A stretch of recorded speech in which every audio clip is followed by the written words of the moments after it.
তোমার মনের মধ্যে তুমি হতাশ হয় না, তারা ঈমান আনবে না। অতএব তুমি হতাশ হয় না।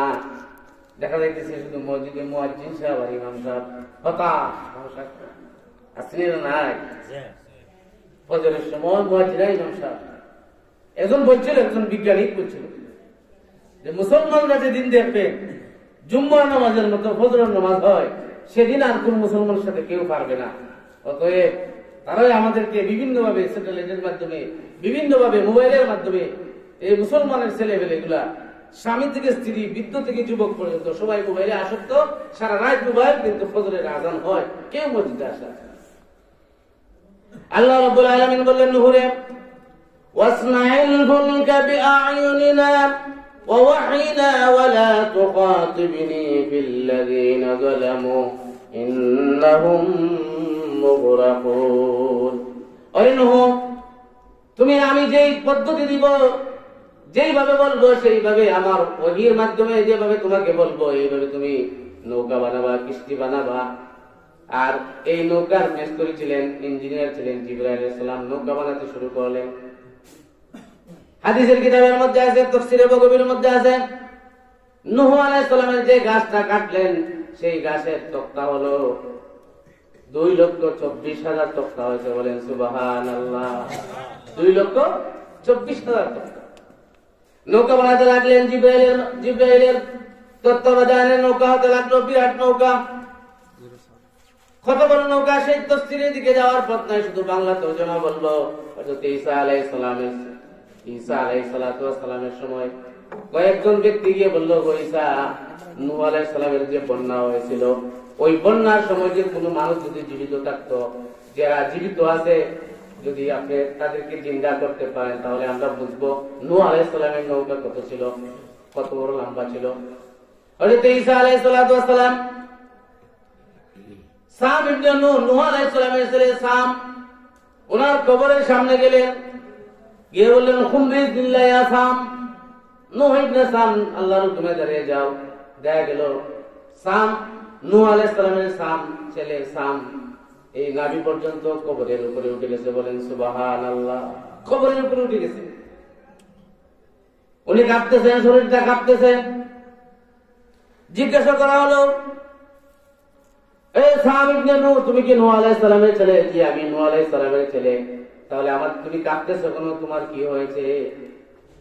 ওই সাম বলতেছে, তুমি কতদিন পর্যন্ত এই কবরের মধ্যে শায়িত?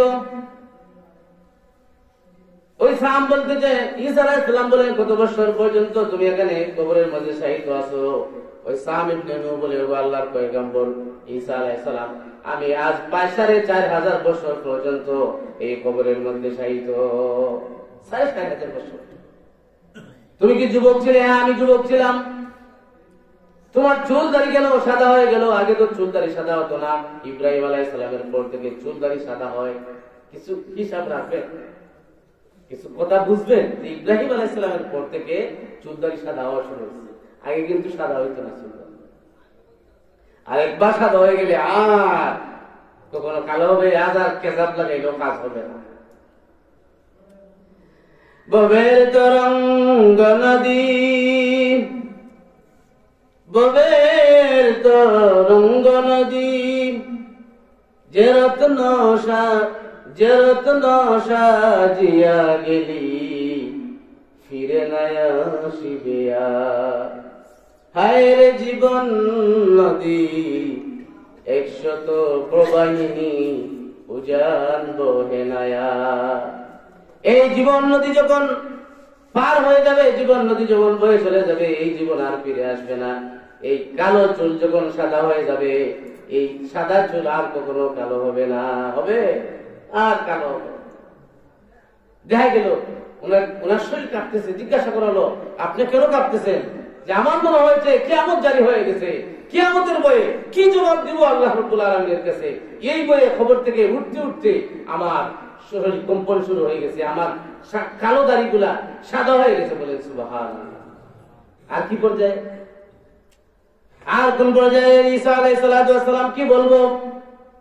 আজরাইল যেদিন আমার মৃত্যু হয়েছিল, আজরাইল যখন আমার রূহটা বের করেছিল, ঈসা আলাইহিস সালাম মৃত্যুর কষ্ট এত কঠিন, মৃত্যুর কষ্ট এত কঠিন।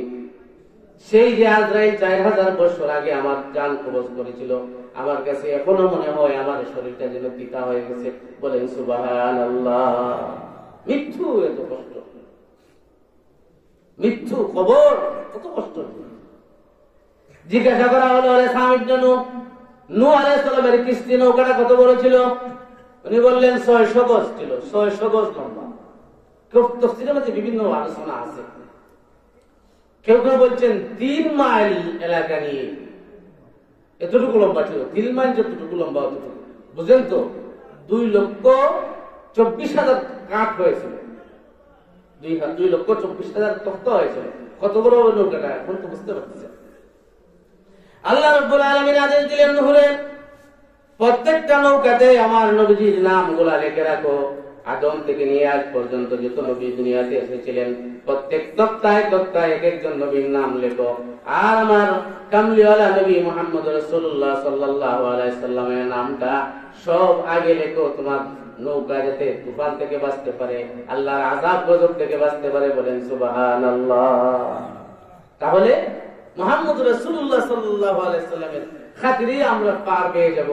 যদি নবীকে যদি সর্বোচ্চ সম্মান না দেওয়া হয়, নবীর আহলে বায়তকে যদি সর্বোচ্চ সম্মান না দেওয়া হয়, নবীর সাথে জাতা শব্দ যদি ব্যবহার করা হয়, তাহলে কিন্তু কিয়ামতের মাঠে আপনি বন্দী হয়ে যাবেন। অতএব সর্বোচ্চ সম্মান দিতে হবে নবী করিম সাল্লাল্লাহু আলাইহি সাল্লাম, যার খাতিরে এই দুনিয়া সৃষ্টি হয়েছে, যার খাতিরে এই আসমান জমিন সৃষ্টি হয়েছে। যত জায়গাতে আল্লাহ হাবিব রাহমাতুল লিল আলামিনের, আল্লাহ রাব্বুল আলামিনের নাম আছে, অত জায়গাতে নবী মুহাম্মদ রাসূলুল্লাহ সাল্লাল্লাহু আলাইহি সাল্লামের নাম আছে। উনি বললেন যে প্রায় 600 হাত লম্বা ছিল। তখন জিজ্ঞাসা, উনি অনেক প্রশ্ন করলেন। প্রশ্ন করার পর অনেক প্রশ্নের জবাব দিলেন, কিতাবের মধ্যে পরবর্তীতে লেখা হয়েছে। আরেকটা প্রশ্ন ছিল যে নূহ আলাইহিস সালামের নৌকা কত বছর পর্যন্ত, কতদিন পর্যন্ত বন্যা হয়েছিল? উনি বললেন প্রায় 6 মাস ব্যাপী, 40 দিন পর্যন্ত বৃষ্টি হয়েছিল। 6 মাস ব্যাপী পৃথিবীর চতুর্দিকে নূহ আলাইহিস সালামের নৌকা ঘুরতেছিল। এমনকি আমাদের বাংলাদেশেও আসছিল নূহ আলাইহিস সালামের নৌকা। 6 মাস ব্যাপী শুধু সারা বিশ্ব ঘুরতেছিল। বলেন সুবহানাল্লাহ। উনি যখন নৌকা বানাতে শুরু করলেন, দেখা গেল ওই যে লোকগুলা সবসময় ওনার বিরোধিতা করছিল, নেতারা এসে বলতেছে, কি রে নূহ, নৌকা এখানে কোথায়? আরবের মরুদেশ, ইরাকের এখানে কি কোনো সময় কি পানি আসবে? মরুভূমি অঞ্চল, পাহাড়ি এলাকা, তারা ডং করতেছে। আল্লাহ রাব্বুল আলামিন কোরআনে কারিমে বলেন, وَيَصْنَعُ الْفُلْكَ وَكُلَّمَا مَرَّ عَلَيْهِ مَلَأٌ مِّن قَوْمِهِ سَخِرُوا مِنْهُ قَالَ إِن تَسْخَرُوا مِنَّا فَإِنَّا نَسْخَرُ مِنكُمْ كَمَا تَسْخَرُونَ। যখন তারা হেঁটে যায়, নূহ আলাইহিস সালামের সাথে রং করে তামসা করে, রং তামসা করে ঠাট্টা করতেছে। নূহ আলাইহিস সালাম বলতেছেন, তোমরা এখন আমাকে ঠাট্টা করো, কিন্তু এমন একদিন আসবে সেই দিন আমিও তোমাদের সাথে ঠাট্টা করব। বলেন সুবহানাল্লাহ। কুরআনের ভাষা শুধু তরজমা হচ্ছে। ফাসাউফা তা'লামুন, আল্লাহ রাব্বুল আলামিন বলেন তারা জানবে। ফাসাউফা তা'লামুন ইন্নাহু মান ইয়াতি রাব্বিহি আযাবুন ইউখজিহি ওয়া ইয়াহিল্লু আলাইহি আযাবুন মুকিম। আল্লাহ রাব্বুল আলামিন বলেন তারা জানবে কাদের উপরে আযাব আসবে এবং কারা চিরস্থায়ী জাহান্নামে যাবে, কাদের উপরে আযাবটা স্থায়ী হবে। শুধু তরজমা, তাফসীরে অবকাশ নাই। অনেক তাফসীর এখানে আছে। একটা তাফসীরের মধ্যে আছে যে তারা যে হাসি ঠাট্টা করতেছে, আল্লাহ রাব্বুল আলামিনও তাদের সাথে ঠাট্টা করবেন। কিভাবে? এই শুরু হয়ে গেছে। যখন এই নৌকা বানাতে লাগলেন, দেশের সবাই মিলে নূহ আলাইহিস সালামের নৌকার মধ্যে গিয়ে লেখতে করতে লাগলো, হোকেনা নাউযুবিল্লাহ। বলতেছে, নূহ তো কাসিরা, মাথার দোষ, পাগলা নৌকায় যদি তোমরা ফাগু করতে পারো, লেট্রিন করতে পারো, তাহলে তোমাদের পূর্ণ হয়ে যাবে, তীর্থ। তারা তীর্থস্থান করে না, কিন্তু নাকি প্রকৃত বর্তনের তীর্থস্থান মানে ওই যে বৃন্দাবন, মধুরা বৃন্দাবন, বৃন্দাকাশী আছে না বাধা, যে এই গেলে তৈরি পর্যায়ে চলে যায়। এই 4টি লেফটিন করে এখন মধুরা বৃন্দাবন, বুঝছেন? এটা তীর্থ। এই বলো যে পাগলা নৌকা যদি তীর্থ করে তোমাদের সব, সবাই দেশের যারা আসলো বাইরে থেকে শুধু মনে এই আবদাহুজদা নয়, বাহুবল নয়, আরো বিভিন্ন জায়গা থেকে আইসা নূহ আলাইহিস সালামের নৌকার মধ্যে লেফটিন করতে করতে বেদিনের বাচ্চিনতে একবারে লেভেল হয়ে হারাইছে। নূহ আলাইহিস সালাম আল্লাহর কাছে বলছে, আল্লাহ এই এত কষ্ট করে 400 বছর, কেউ বলেন 400 বছর লাগছিল নৌকা বানাইতে, আল্লাহ দাওয়াত দিলাম 9.5 বছর, এই যে লেফটিন করে শেষ করলো, এখন আমি কি করবো? আল্লাহ বলেন, নূহ তুমি একটু ধৈর্য ধরো। তুমি কি করো? ধৈর্য ধরো। এক বুড়ি ছিল 120 বছর বয়স, বুড়ি ছিল কুষ্ঠ রোগী, 20 বছর বয়স, লাঠি দিয়ে ভর দিয়ে হাঁটতো। ওই বুড়িও গেছে, সংক্ষিপ্ত ঘটনা। বুড়ির ছেলে ছিল 100 জন, এদিকে যাওয়ার পথ নাই। বলতেছে আমাকে নূহ আলাইহিস সালামের নৌকার মধ্যে ফাগলা বলতো, তারা ফাগলার নৌকার মধ্যে একটু ঠাট্টি করে নে, মানে ইলেকট্রিক করে নে, তাহলে আমার ভালো হবে। ছেলেরা নিয়ে গেছে। যখন এত বড় বিশাল নৌকা, বিরাট পুকুরের মতো, যখন নামছে নিচে পড়ে গেছে, আল্লাহর হুকুমে নিচে পড়ার পর বেটি 16 বছরের যুবক হইয়া উঠছে। ওকে সুবহানাল্লাহ। এখন করতেছে, আরে এই ফাগলা নৌকাতে তো মাইক তো আছে। আমাদের এদিকে দিগম্বরে একজন পাগলা ছিল, কি পাগলা নাম ছিল যেন, লোকটা ছিল কি, মস্তান। মস্তান। আমরা তো পাগলাদেরকে অনেক কেরামতি মনে করি। পাগলা তো অনেক কি ছিল, অনেক ঘটনা মানে প্রসিদ্ধ আছে, যদিও এটা শরীয়ত সম্মত না, কিন্তু অনেক কাহিনী কিন্তু আছে পাগলাদের। আর এক পাগলা ছিল ওই ডাকাতিয়া নদীর সাইডে, ওই বড়ই গাছের উপরে উঠে সে জাল খেতেছে। মাইচু বলতেছে, বড়ই গাছের উপরে তুমি জাল ফেলো পারতেছ, আরে তোমরা বেশি আশাআশি করো না। দেখা যায় এই দিন রাত্রে ডাকাতিয়া নদী উতলে গিয়ে দেখা যাইতেছে যে বাড়িঘর সব দুলিশাত করে মাছের উপরে ওই যে পাটলার যে জাল ছিল, ওই জালের মধ্যে হাজার হাজার মাছ গিয়ে উঠছে। মানুষ অনেকেই বলতেছে এটাও পাগলার কেরামত হতে পারে, হয়তো আল্লাহর হুকুমে। তো আমরা তো দেখতে পাই না ভিতরে কি আছে না আছে, বুঝছেন ভাই, অন্য পর্যায়ে চলে যায়। যখন লেফটিনে পড়ছে ভালো হয়ে গেছে, তখন সবাই বলতেছে, আরে হাদিসের মধ্যে আছে, আবার কিতাবের মধ্যে আছে, যারা হাগু করছিল প্রত্যেকের শরীরে কুচকা বের হয়েছে, কুষ্ঠরোগ হয়ে গেছে, কিছুতেই কমতেছে না। যখন এই ঘটনা ঘটলো, তখন দেখা যাচ্ছে যারা কুষ্ঠরোগ, তারা কি নিজের যা নিজের ইচ্ছা ছিল ওগুলা শরীরে যখন লেখন করে ভালো হয়ে যায়। এইভাবে সবাই এটা নিতে লাগলো, আস্তে আস্তে সবাই নিতে লাগলো, নিতে নিতে নিতে নিতে সব শেষ। যেমনি আল্লাহ রাব্বুল আলামিন ঠাট্টা করলেন তাদের সাথে, যে তুই এখানে হাগু করছো, তুই সাফ কর। শেষ পর্যায়ে 7 বার দইয়া ওই শ্রীলঙ্কা থেকে মানুষ হয়েছে, ফোর হয়েছে, তোমার আশ্চর্যজনক ঘটনা, পেট ভালো হয়ে যায়, শরীর ভালো হয়ে যায়, মুখটা পরিষ্কার হয়ে যায়। যারা খালা পাতলা সালি এরাও মুখটা দেখা যায় সাফ হয়ে যায়। আর এইভাবে শেষ পর্যন্ত আরব থেকে আইছে, আইয়া একবারে এই লোহা দিয়ে কুচে সইয়া নিচি ফাঁসাফায় যা সব নিয়ে একবারে 2 বছর পুরস্কার। সুবহানাল্লাহ। আল্লাহ আদেশ দিলেন, فلما جاء أمرنا وفارت النور, যখন সময় এসে গেল, যখন শুরু হয়ে গেল বন্যা। ওয়াফারাত নূর, তাফসীরের কিতাবের মধ্যে আছে ফারাত নূরের বিভিন্ন ব্যাখ্যা আছে। আদম আলাইহিস সালাম মা হাওয়াকে আল্লাহ রাব্বুল আলামিন একটা চুলা দিয়েছিলেন, ওই চুলাটা ছিল নূহ আলাইহিস সালামের কাছে। ওই চুলা দিয়ে যখন পানি উঠতে লাগলো, আর কেউ কেউ বলেন প্রত্যেকের বাড়িঘরের মধ্যে যে চুলা ছিল, রুটি বানানোর চুলা, ওই চুলা থেকে পানি বের হতে লাগলো, পানি বের হতে লাগলো। ফালাম্মা জাআ আমরুনা ওয়া ফারাতান নূর কুলনা হামিল ফিহা মিন কুল্লিন যাওজাইন ইসনাইন ওয়া আহলাকা ইল্লা মান সাবাকা আলাইহিল কওলু ওয়া মান আমান।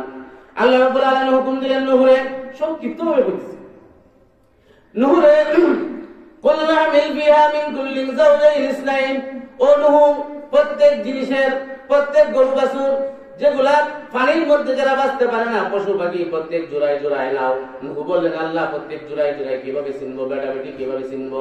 একটা বেটা একটা বেটি নাও, একটা গরু একটা দেখা নাও, একটা বাঘ একটা বাঘিনী নাও। নূহ বললেন, আল্লাহ কিভাবে চিনবো? আল্লাহ রাব্বুল আলামিন বলেন, নূহ তোমার 2 হাত এইভাবে প্রসারিত করো। যখন নূহ আলাইহিস সালাম 2 হাত প্রসারিত করলেন, নর যেটা বেটা, যে পুরুষ যে পশু, এই পশু ডান হাতে আসলো, আর মহিলা পশু বাম হাতে আসলো। নূহ আলাইহিস সালামের নৌকা ছিল 3 তলা বিশিষ্ট।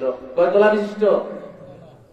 প্রথম তলাতে ছিল হিংস্র প্রাণী, বাঘ ভাল্লুক যেগুলা ছিল, আর দ্বিতীয় তলাতে ছিল পশু পাখি যেগুলা গৃহপালিত পশু, আর তৃতীয় তলাতে ছিল মুসলমান সামান্য কয়েকজন, মাত্র 80 জন ছিলেন।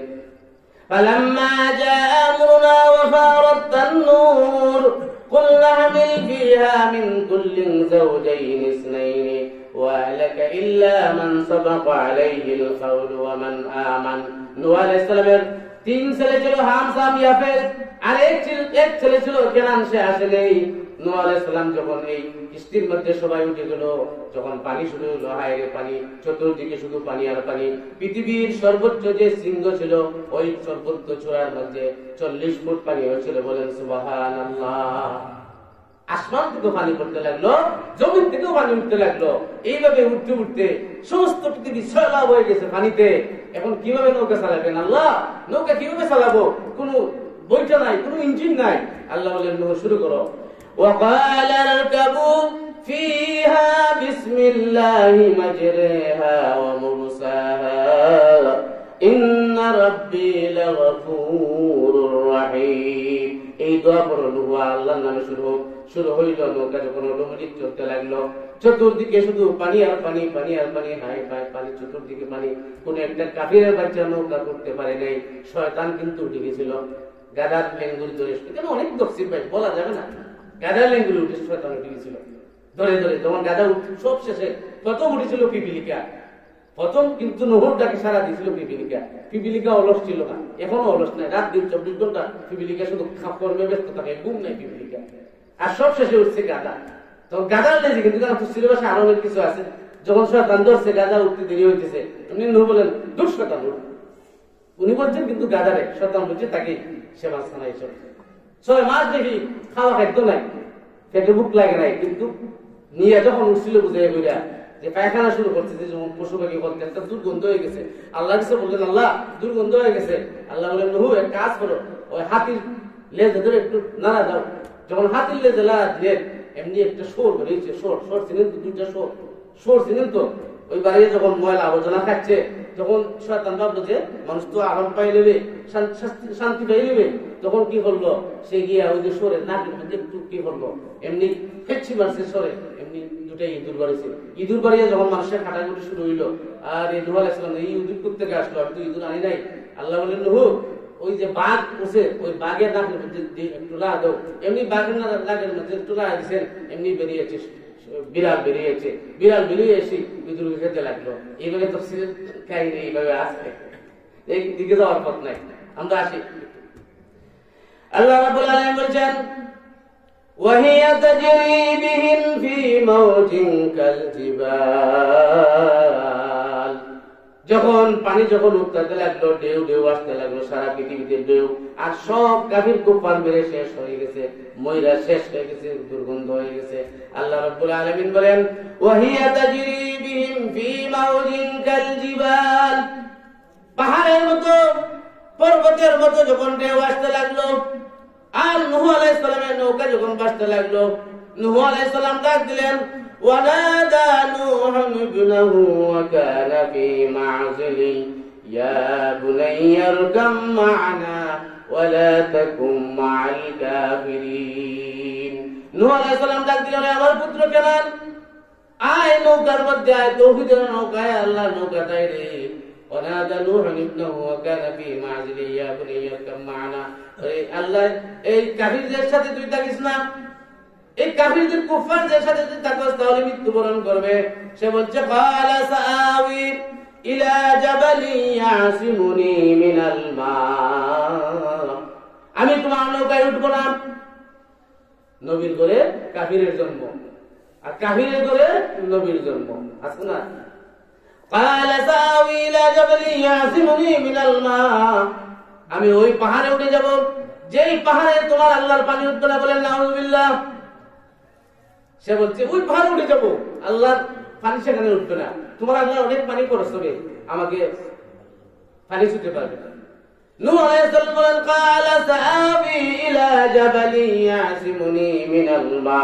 নূহ বলেন, ক্বালা লা আসিমাল ইয়াওমা মিন আমরিল্লাহি ইল্লা মান রাহিম। ওরে আমার পুত্র, আজকে আল্লাহর হুকুম ছাড়া, আল্লাহর আদেশ ছাড়া আর কেউ আজকে বাঁচতে পারবে না, কোনো কাফির বাঁচবে না রে বাবা। ইল্লা মান রাহিম, যাদেরকে আল্লাহ রহম করেছেন তারা বাঁচবে। ওয়াহিলা বাইনাহুমাল মাওজু ওয়া কানা মিনাল মুগরাকিন। বিরাট একটা যখন বিরাট একটা ঢেউ আসলো, আর নূহ আলাইহিস সালামের ছেলে কেনানকে ডুবিয়ে নিমজ্জিত করে দিল। বলেন সুবহানাল্লাহ। বেটা কি এরপর আল্লাহ রাব্বুল আলামিন বলেন وقيل يا أرض ابلعي ماءك ويا سماء أقلعي وغيض الماء وقضي الأمر واستوت على الجود وقيل بعدا للقوم الظالمين। নূহ আলাইহিস সালাম বললেন, আল্লাহ রাব্বুল আলামিন وقيل يا أرض ابلعي, হে জমিন তোমার পানি যে উঠতেছিল তুমি তোমার পানিগুলো কে নাও। আর আসমানকে বলেন, আসমান তোমার পানি বন্ধ করো। পানি বন্ধ হয়ে গেল, সব শেষ হয়ে গেছে, এখন শুধু পানি আর পানি। নূহ আলাইহিস সালামের নৌকা ঘুরতে মক্কা পর্যন্ত পৌঁছে গেছে। গিয়ে দেখে আল্লাহর কাবা নাই। বলেন সুবহানাল্লাহ। কাবা শরীফ কেউ বলেন কাবা শরীফকে আল্লাহ রাব্বুল আলামিন চতুর্থ আসমানে উঠিয়ে নিয়েছিলেন, আর কেউ বলেন কাবা শরীফ পানির উপরে এইভাবে ভাসতেছিল। নূহ আলাইহিস সালামের নৌকা কাবা শরীফ, কেউ বলেন 6 মাস, কেউ বলেন নূহ আলাইহিস সালামের কিস্তি কাবা শরীফকে 40 দিন পর্যন্ত তওয়াফ করতেছিল। কিন্তু দেখা যাইতেছে নূহ আলাইহিস সালামের উম্মতগুলো যারা ছিল তারা বলল, নূহ এই কিস্তির সাথে সাথে কি যেন একটা জিনিস দেখা যায়, একটা লম্বা কি জিনিস দেখা যায়, যেমন লতা পাতাতে জড়ানো একটা লাশের মতো দেখা যায়। নূহ আলাইহিস সালাম বলেন, কি বলো দেখি। একটু গিয়ে দেখলেন সত্যি একটা লাশের মতো কি দেখা যায়। আল্লাহ রাব্বুল আলামিন বললেন, নূহ রে, এটা হচ্ছে তোমার বাবা আদমের লাশ। ওই যে একটা পাহাড়ে ছিল, ওই পাহাড়েও পানি পৌঁছে গেছিল। নূহ আলাইহিস সালাম আদম আলাইহিস সালামের লাশটা বেশি নূহ আলাইহিস সালামের কিস্তির পিছনে ঘুরতেছিল। আল্লাহ রাব্বুল আলামিনের হুকুমে আদম আলাইহিস সালামের লাশকে কিস্তিতে তুললেন। বলেন সুবহানাল্লাহ। দুষ্ট বুজুর্গা, এত পানি হলো, কিয়ামত পর্যন্ত আর এত পানি হবে না, সব কিছু ধ্বংস হয়ে গেছে। নূহ আলাইহিস সালাম দোয়া করলেন, ونادى نوح ربه فقال رب إن ابني من أهلي وإن وعدك الحق وأنت أحكم الحاكمين। ওগো আল্লাহ, এই কেনান তো আমারই ছেলে, আল্লাহ তুমি আমার ছেলেকে, আমার আহাল, অতএব আমার আহালকে বাঁচাও। আল্লাহ রাব্বুল আলামিন বলেন, قال يا نوح إنه ليس من أهلك, নূহ এটা তোমার আহাল নয়। ইন্নাহু আমালুন গায়রু সালিহ, তার কোনো সত্য আমল নাই, ভালো আমল নাই। ফালান্নাহু আমালুন গায়রু সালিহ ফালা তাসআলনি মা লাইসা লাকা বিহি ইলম, যে জিনিস জানো না সেই জিনিস তুমি বলো না। সালিহুন গায়রু সালিহ ফালা তাসআলনি মা লাইসা লাকা বিহি ইলম ইন্নী আ'ইযুকা আন তাকুনা মিনাল জাহিলিন, জাহিলদের অন্তর্ভুক্ত হয় না।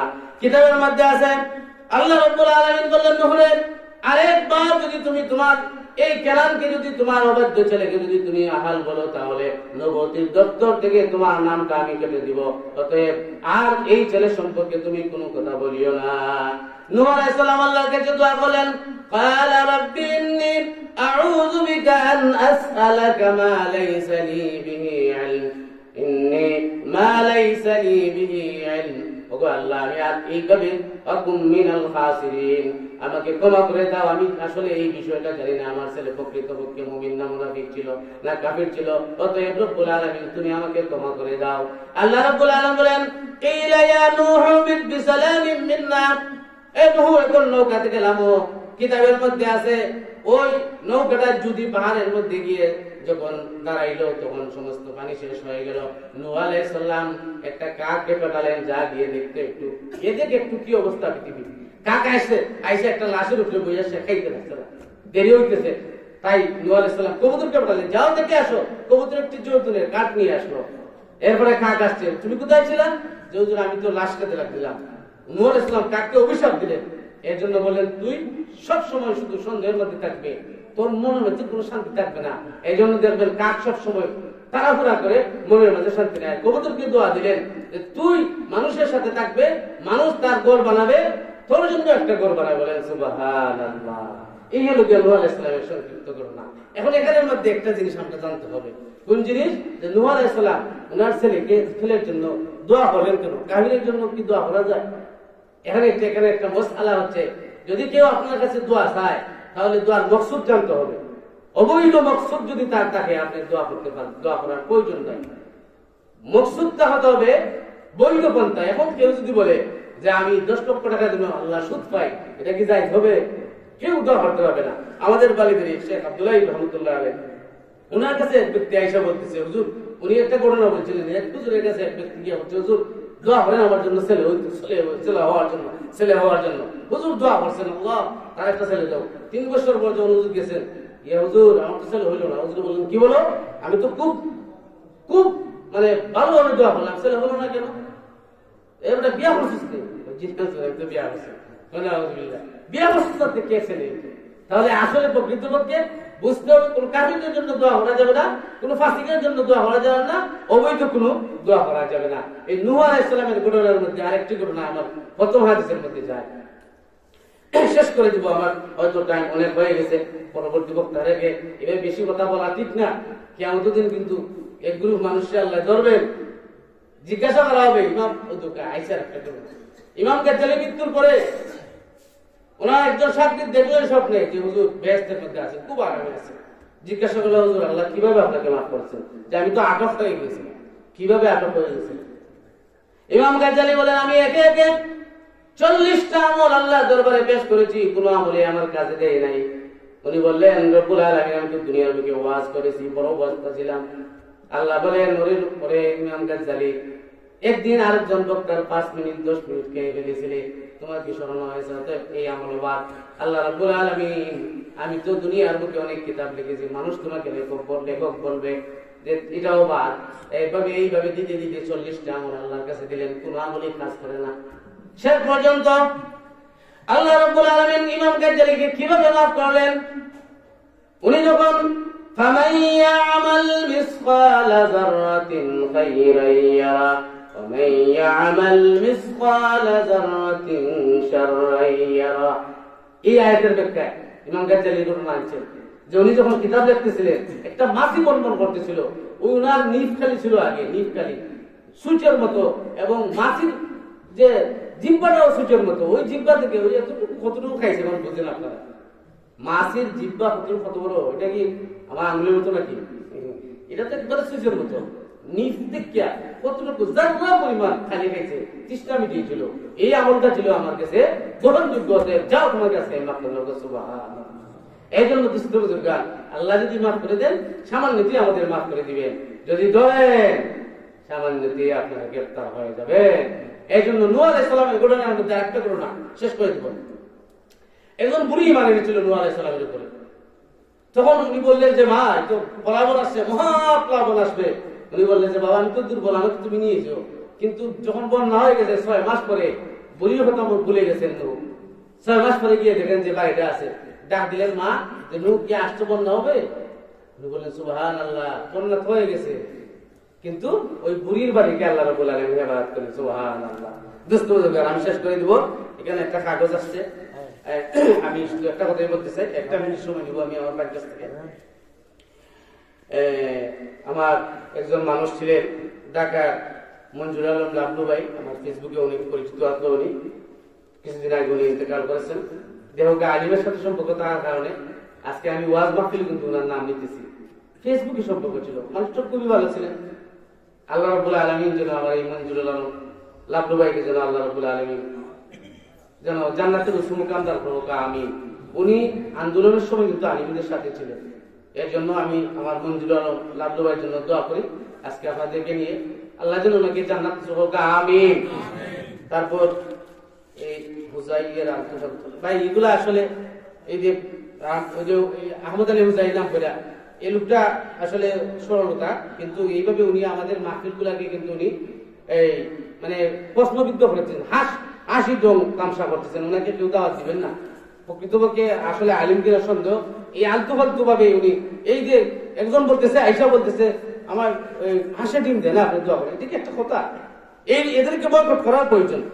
যাই হোক, আর কোনো কথা বলার প্রয়োজন নাই। আল্লাহ রাব্বুল আলামিন যেন আপনাকে আমাকে সবাইকে যেন আল্লাহ রাব্বুল আলামিন ইসলাম ও ঈমানের উপর থাকার তৌফিক হোক, আমিন।